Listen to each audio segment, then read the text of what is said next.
Selamat malam, salam sejahtera. Kembali kita bertemu dalam acara Malam Klinik Pogi Banten.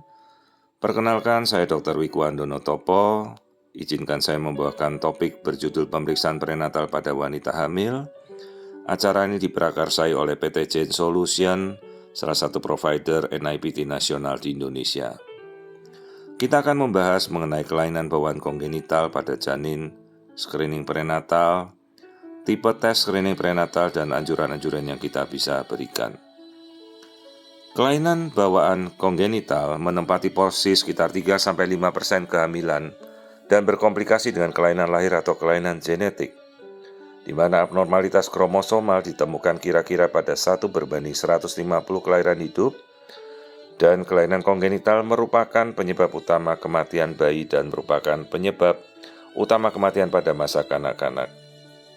Berikut ini kita akan membahas statistik kelainan kongenital dan kromosom, di mana kromosom abnormality menempati porsi terbesar 76% etiologi cacat lahir yang diketahui, sementara kelainan kromosom trisomi 21 atau Down syndrome menempati porsi 53% kelainan kromosom yang dilaporkan. Nomor 2 adalah trisomi 18, 13%, dan terakhir trisomi 13, 5% terbanyak. Kita akan membahas satu persatu kelainan-kelainan yang fatal dari kromosom yang sering kita temukan dalam pemeriksaan sehari-hari seperti ini adalah trisomi 13 atau Patau syndrome. Perhatikan tampilan dari wajah, jadi kita bisa melakukan pemeriksaan marker-marker kromosom yang ditampilkan dari tampilan USG pada janin dengan kelainan sindrom Patau. Kita bisa melihat itu adalah gambaran facial dysmorphism, tampak celah bibir yang sangat berat ya, sampai menembus bagian dalam, labiognathopalatocystis, tampilan telinga yang posisinya low ear set. Juga teman-teman bisa melihat gambaran mata yang seolah-olah menonjol, proptosis bulbi, karena tidak ada bagian hidung, jadi hidungnya tidak terbentuk atau agenesis nasal. Air ketuban juga cenderung berlebihan biasanya karena bayi ini juga membawa suatu kelainan cerna ya.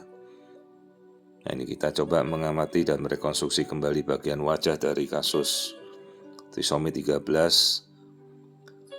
Kelainan jantung kadang-kadang menyertai, seperti jantung yang bocor, tapi paling sering bentuk kepala, di mana bentuk kepalanya mikrocepal, hipoplasia cerebellum dengan bagian otak seperti ini adalah kasus holoprosencephaly pada bagian kepala.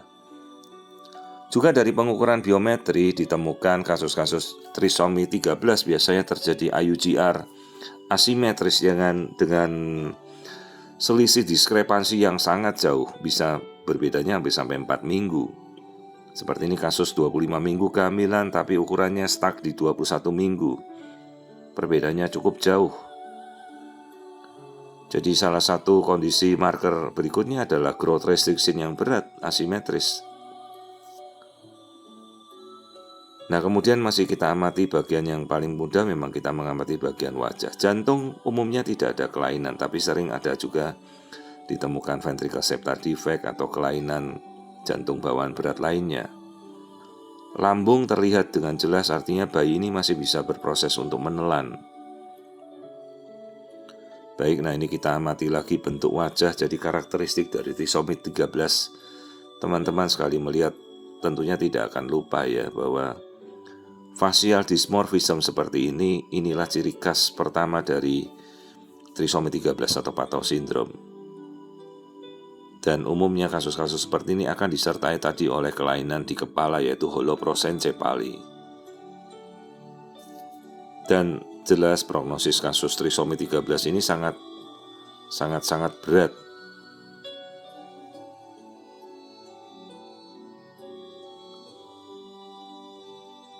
Nah, inilah contoh dari kasus trisomi 13 sindrom Patau ya, dengan proptosis bulbi,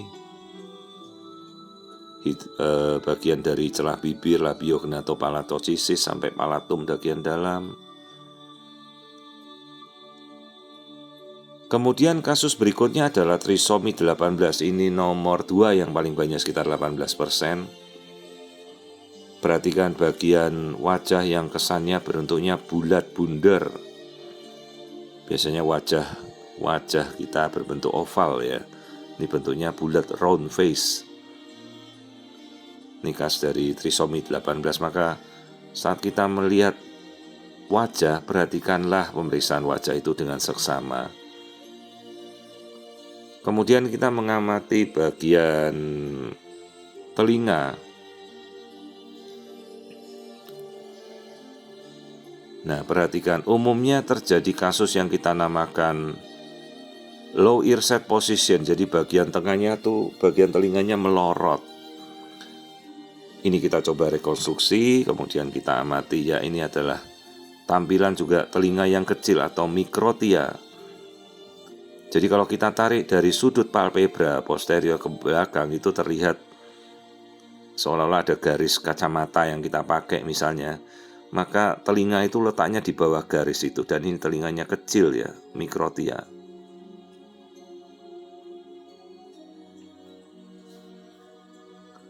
Nah, ini kelainan yang lain bisa kita temukan pada jari tangan, tampak gambaran clenched fist, seolah-olah tangannya itu mencakar. Kemudian perhatikan sudut telinga tadi yang low ear set, bentuk wajah yang abnormal ya, bentuk wajahnya bulat.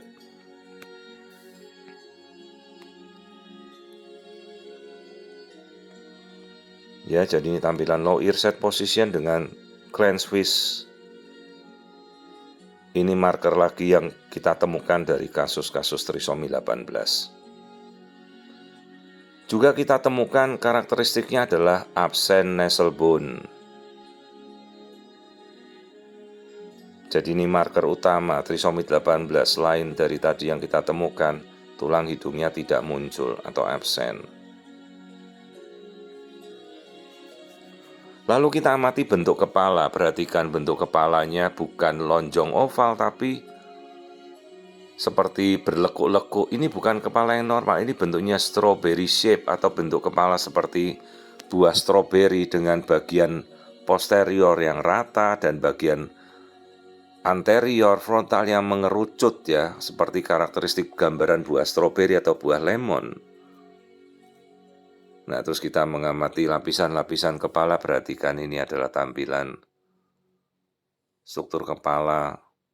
Jadi seolah-olah bagian diameter bipariator lebih lebar daripada occipitofrontal.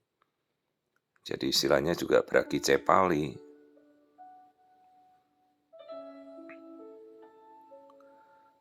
Nah, seperti inilah jadi bentuk kepala yang kelainan pada trisomi 18, namanya strawberry shape head. Ya, sekali lagi kita amati bentuk wajah yang bulat, bundar, dengan tulang hidung absen, low ear set position.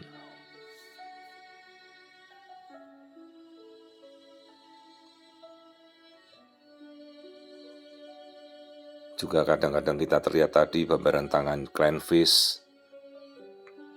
Ya, ini adalah tampilan dari trisomi 18 Edwards syndrome. Perhatikan, air ketubannya berlebihan. Tentunya teman-teman akan berpikir apakah bayi ini bisa menelan atau tidak, atau ada kelainan pada saluran cerna hingga saluran keluar ya. Lalu kita mengamati jantung. Karakteristik lain dari trisomi 18 adalah kelainan jantung bawaan. Seperti pada kasus ini kita temukan gambaran ventricle defect, bolong. Sementara atriumnya tidak ada sekat. Ini adalah komplit AVSD, atrioventricular septal defect. Menambah kejelasan marker menuju ke suatu kondisi sindrom Edwards atau trisomi 18.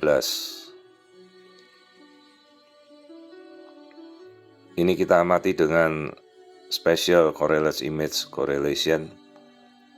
Perhatikan gambaran jantung di mana rongga jantungnya ini bolong, tidak sempurna, jadi adalah komplit AVSD, ventricle septal defect dengan atrial septal defect.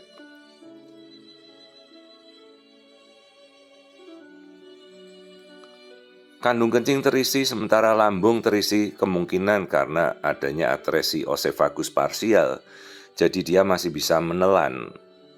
Masalahnya kenapa terjadi polyhydramnion seperti ini? Lalu kita coba mengamati bentuk kaki. Ini bentuk kaki juga kelainan. Calcaneusnya menonjol ke belakang. Ini adalah sebuah kasus di mana kasus ini kita namakan rocker bottom foot, di mana calcaneusnya menonjol ke belakang. Cukup sulit untuk kita temukan, tapi kadang-kadang muncul pada pemeriksaan. Kalau struktur tulang tidak ada kelainan. Sementara kita amati ukuran-ukuran biometri, biasanya terjadi kondisi growth restriction asimetris yang diskrepansinya bisa cukup jauh. Perhatikan di selisihnya saja sampai hampir 4 minggu lebih kecil asimetrisnya. Lalu kita amati bagian umbilical cord, kita temukan adanya kista pada umbilical cord. Tidak selalu muncul, tapi ini menambah soft marker kelainan Edwards syndrome, di mana biasanya juga muncul omphalocele, tapi pada kasus ini umbilical cord cyst. Kadang juga terlihat adanya hernia umbilicus. Nah, ini adalah kasus umbilical cord cyst ya pada kasus trisomi 18. Biasanya ada single umbilical artery, tapi ini umbilical arterinya normal, ada 2 arteri dengan arus darah yang masih normal. Lalu kita coba mengamati kenapa masih terjadi kasus polyhydramnios pada kasus ini. Apakah bagian saluran cernanya bermasalah? Nah, kita coba amati bagian dari perineum. Kita lihat ini kelamin bayinya perempuan.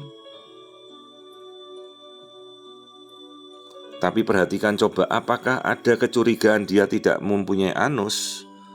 Ternyata bagian perineumnya tidak terlihat adanya anal dimple atau anus ya. Kecurigaannya ada kasus atresia ani, jadi tidak heran apabila terjadi polyhydramnios. Jadi air ketubannya berwarna. Kita coba lagi dengan posisi yang lebih jelas. Ini posisi bayinya menungging.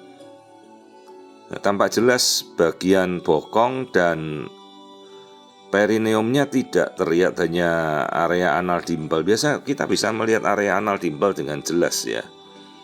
Jadi ini seolah-olah bokongnya tidak ada lubang anus sama sekali. Jadi kecurigaannya atresia ani mengarah ke suatu kelainan saluran cerna. Ya, inilah kasus trisomi 18 Edwards syndrome dengan kelainan kompleks. Lalu trisomi 21 atau sindrom Down menempati 73% kelainan kromosom terbanyak, ditandai oleh absen nasal bone.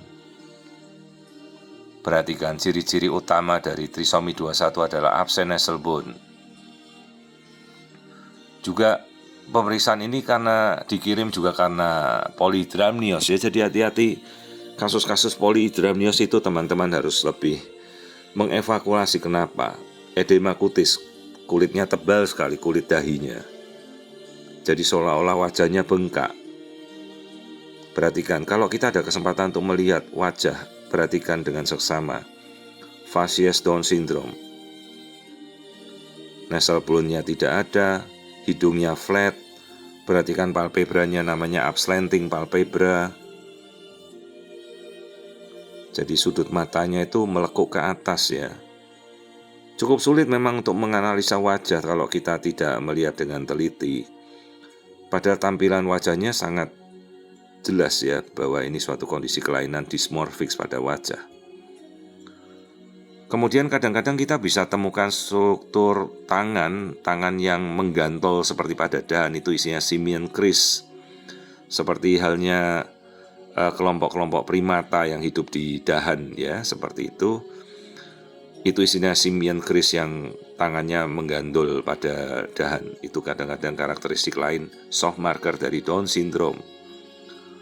Tapi yang paling kentara kita bisa melihat tulang hidung sudah, posisi telinga. Kita tarik dari sudut palpebra ke belakang, telinganya ada di bawah. Inilah posisi low ear set position.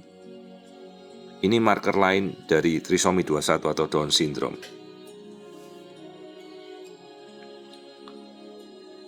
Nah, ini salah satu bentuk tangan yang sudah kita lihat. Nah, aneuploidi, resiko dari aneuploidi ini, abnormalitas kromosom ini termasuk kelainan jumlah kromosom, translokasi, duplikasi, dan delesi. Paling banyak ditemukan adalah kasus trisomi 21, insidennya 1/800.000 kelahiran hidup.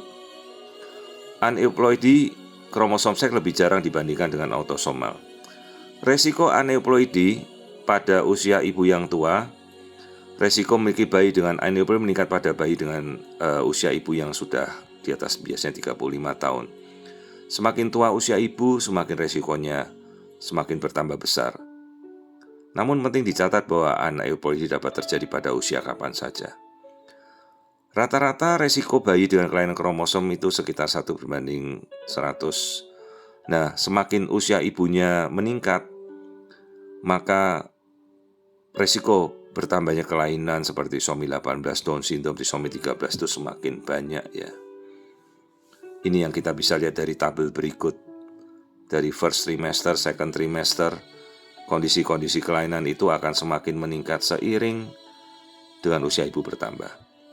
Setelah kita tahu kondisi klinis janin dari yang kita temukan, maka kita bahas masalahnya satu persatu. Adalah masalah jantung, masalah tiroid, masalah fungsi perkembangan pada trisomi 21, pada trisomi 18 juga masalah jantung, kesulitan bernapas dan kesulitan makan, trisomi 13 abnormalitas jantung, komplikasi neurologis, faktor bibir sumbing, gangguan penglihatan, masalah gastrointestinal. Ini menjadi suatu masalah yang secara komprehensif harus kita atasi. Andai kondisi seperti ini tidak kita ketahui dan bayi terlahir atau orang tua kemudian menghendaki untuk mempertahankan kehamilan. Screening prenatal. Motivasi screening itu semakin kita bisa lakukan identifikasi dini trisomi mungkin calon orang tua untuk menyiapkan layanan kesehatan, mempersiapkan diri secara medis, emosional, finansial, dan membuat keputusan yang tepat. Nah, ini adalah perbandingan bagaimana kita melakukan peningkatan manajemen klinis perawatan prenatal pada kasus-kasus Down syndrome, Edwards syndrome, dan Patau syndrome. Bisa teman-teman baca bagaimana kita mungkin penyediaan layanan kesehatan, perencanaan perawatan prenatal, dan memfasilitasi pelayanan prenatal untuk kita lakukan. Nah, kita mengulas mengenai screening prenatal, bahwa kita bisa melakukan screening prenatal dari beberapa jenis yang bisa kita lakukan. Salah satunya pemeriksaan USG, kemudian ada pemeriksaan NIPT, juga ada pemeriksaan invasif seperti amniosintesis, ada juga pemeriksaan yang lain seperti CVS.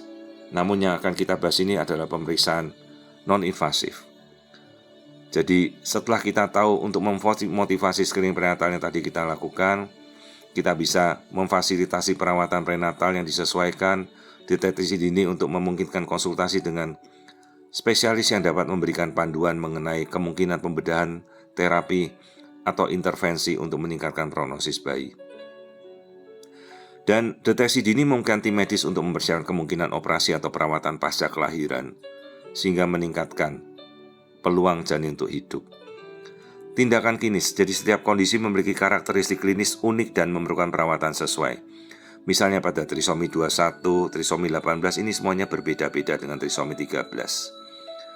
Tindakan klinis misalnya konseling genetik, perawatan suportif, perawatan jangka panjang, perawatan yang berpusat pada keluarga, lalu pemantauan rutin, pemantauan terus-menerus, pemantauan kesehatan perkembangan kesejahteraan ibu, hamil dan anak, membuat penyesuaian pada rencana perawatan sesuai kebutuhan. Jadi penting untuk pendekatan setiap kasus ini secara individual untuk menyesuaikan rencana perawatan dengan kebutuhan. Nah, pemeriksaan prenatal yang bisa kita lakukan. Ada pemeriksaan USG, screening biokimia, amniosintesis, dan NIPT. Ini kita bisa lihat bagaimana kalau USG itu non-invasif, biokimia non-invasif tapi akurasinya rendah, amniosintesis invasif tapi berisiko tinggi. Maka kita sekarang membahas NIPT.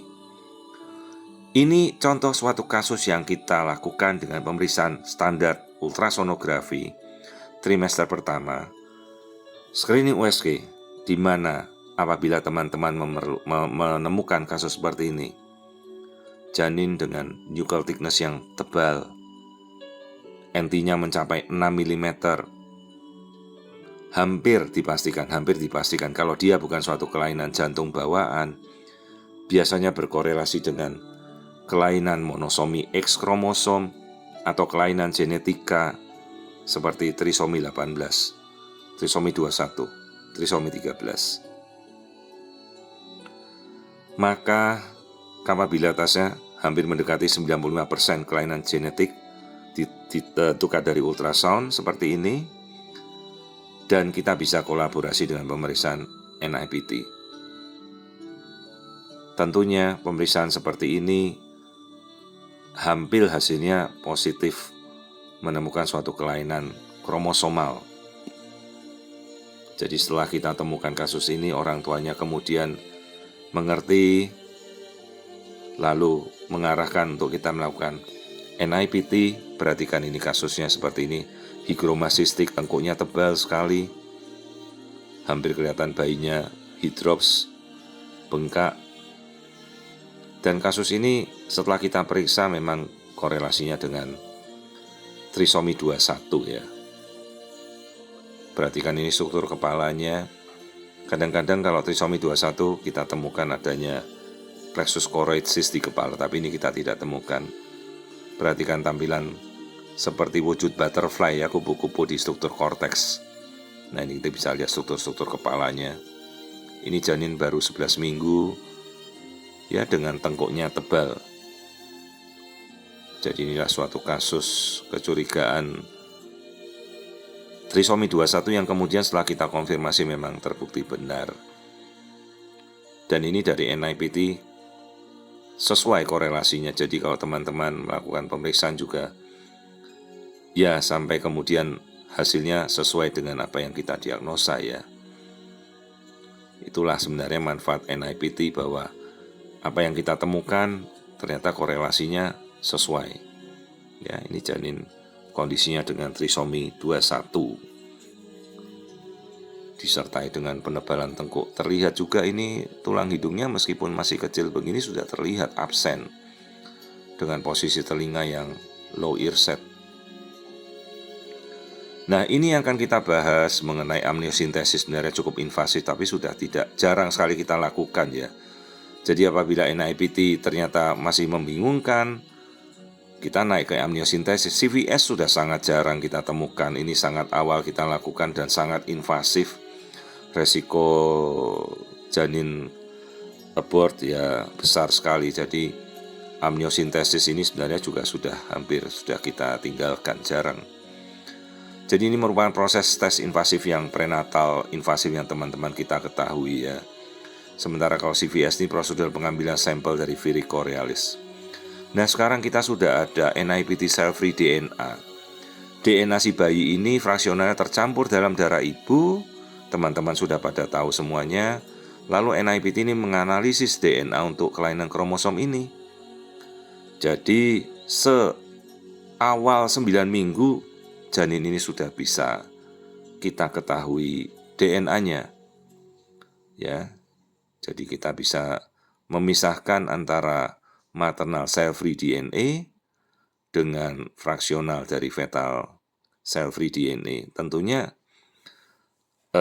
sesuai anjuran dari providernya ya sebaiknya diperiksa di atas 8 minggu. Dan hasilnya rata-rata cukup cepat lah, sekitar toleransi 10 hari. Hasil umumnya dilaporkan dengan aneuploidy terdeteksi atau tidak terdeteksi. Berikut juga resiko tinggi atau rendah terhadap aneuploidy. Deteksi rate-nya ini tinggi di antara semua variasi, terutama untuk trisomi 21 dengan detection rate mencapai 99%. Namun jangan lupa untuk selalu tetap melakukan screening pemeriksaan standar USG ya. Nah, ini perbandingan antara screening biokimia, amniosintesis dan NIPT, di mana teman-teman bisa melihat metode kalau screening biokimia mengambil darah, amniosintesis mengambil sampel cairan, NIPT dia mengambil darah ibu dengan fractional cell-free DNA. Dengan segala keterbatasannya, kalau screening biokimia itu tidak memberikan diagnosa pasti. Kalau amniosintesis memerlukan prosedur invasif, ada risiko keguguran. Sementara kalau NIPT tidak memerlukan risiko invasif. Artinya anjurannya adalah semua ibu hamil kita tawarkan screening untuk diagnosa aneuploidi saat hamil. Opsi yang ada harus dijelaskan secara baik pada pasien termasuk risiko, benefit, limitasi, pemeriksaan, dan dampak dari screening prenatal. Jadi untuk tujuan kehamilan lebih sehat, pilihan yang dibuat sesuai informasi, untuk mendukung emosional, juga alokasi sumber daya yang efisien. Tidak dianjurkan untuk pasien menjalani lebih dari satu opsi screening, lebih dianjurkan untuk pasien yang positif screening. Jadi teman-teman lakukan pemeriksaan seperti nuchal thickness screening, pemeriksaan janin secara normal. Mengapa screening prenatal penting? Karena deteksi dini. Screening prenatal ini untuk mungkin deteksi berbagai kondisi resiko termasuk kelainan kromosom Down syndrome, anomali struktural, dan masalah kesehatan ibu hamil. Pengambilan keputusan yang berdasarkan informasi, lalu penilaian resiko. Kenapa NIPT penting? Perannya, akurasinya tinggi, deteksi dininya bagus. Jadi ini yang bisa sampaikan. Terima kasih untuk kesempatan yang diberikan juga dari pihak provider PT Jain Solution yang bekerja sama dengan POGI Cabang Banten. Terima kasih atas perhatiannya.